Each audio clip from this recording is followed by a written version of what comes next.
Di antaranya adalah Daniel. Daniel mempunyai roh luar biasa. Raja bermaksud untuk menempatkannya di atas semua para wakil raja. Ternyata para wakil raja dan petinggi negara tidak senang kepada Daniel dan berusaha menyingkirkannya. Kemudian mereka mufakat mencari alasan dan dakwaan untuk menyingkirkan Daniel. Satu orang akan mendakwa Daniel bersalah dengan alasan ibadah kepada Allahnya. Kemudian orang-orang itu bergegas menghadap raja untuk menyampaikan aturan atau larangan bahwa barang siapa dalam 30 hari menyampaikan permohonan kepada salah satu dewa atau manusia kecuali terhadap tuanku raja harus dibuang ke gua singa. Kemudian raja membuat surat dengan larangan bagi orang media. Itu adalah undang-undang yang tidak dapat dicabut. Demi mendengar itu, Daniel pergi ke rumahnya yang bertingkat-tingkat terbuka ke arah Yerusalem. 3 kali sehari ia berlutut, berdoa, dan memuji kepada Allah seperti yang dilakukannya setiap hari. Dan orang-orang itu masuk mendapati Daniel yang sedang berdoa. Lalu mereka bergegas menghadap raja untuk menyampaikan hal ini. Mereka menyampaikan bahwa Daniel, orang buangan dari Yehuda, tidak mengindahkan undang-undang, maka harus dibuang ke gua singa. Raja sangatlah sedih karena Daniel sebenarnya orang baik. Kemudian berkatalah raja kepada Daniel, Allahmu yang kau sembah dengan tekun, dialah kiranya yang akan melepaskanmu. Maka dibuanglah Daniel ke gua itu. Ditutuplah gua itu dengan batu besar dan ditandai dengan meterai cincin kerajaan. Semalaman raja berpuasa, tidak tidur, dan tidak mengadakan pesta. Hanya mohon supaya Daniel selamat. Pagi-pagi benar, raja telah pergi ke gua singa dan berseru memanggil nama Daniel.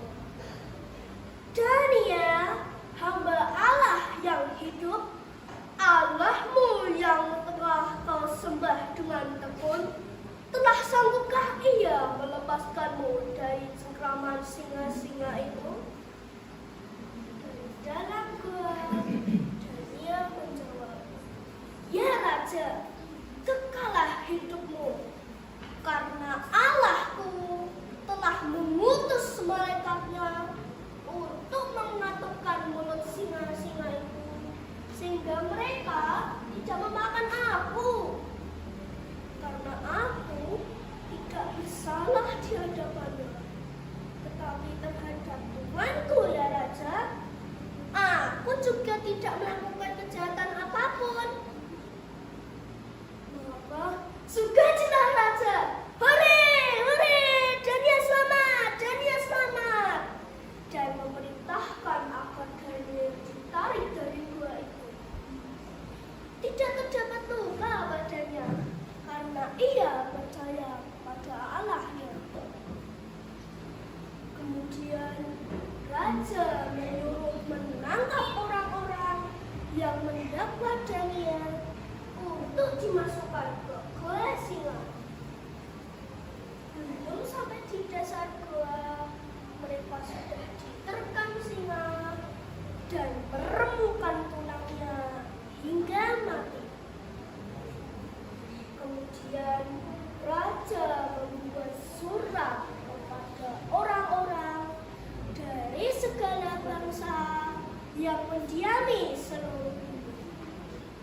Bunyinya, bertambah-tambahlah kiranya kesejahteraanmu.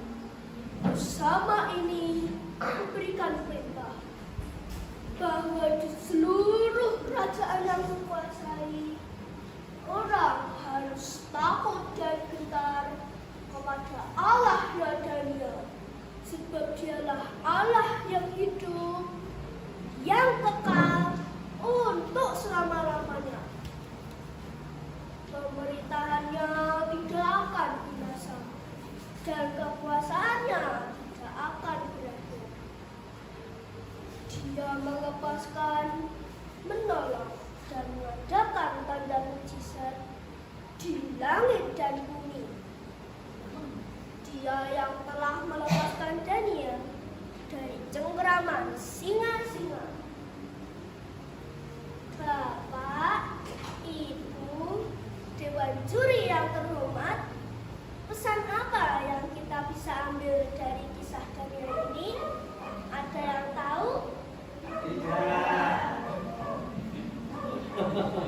Baik, yang pertama, orang yang sungguh-sungguh takut akan Tuhan pasti akan menjadi orang yang bermutu tinggi dan menjadi berkat bagi banyak orang.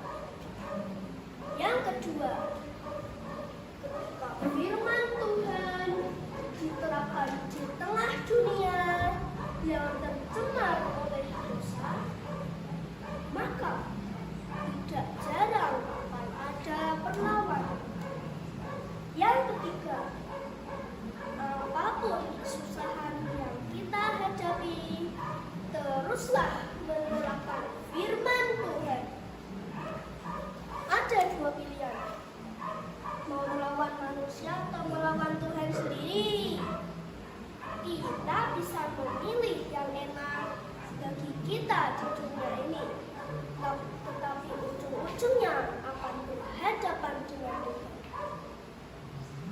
Apa yang dialami Daniel ketika tetap teguh dalam iman? Tuhan memberikan penyertaan yang luar biasa. Daniel bisa keluar dari goa singa tanpa kekurangan apapun. Kisah Daniel adalah kisah yang luar biasa. Kesimpulannya, jangan pernah merasa rugi dalam mengikuti Tuhan, walaupun banyak kesusahan. Hidup adalah kesempatan untuk memuliakan Tuhan, bukan untuk memuaskan hawa nafsu. Berpikirlah dari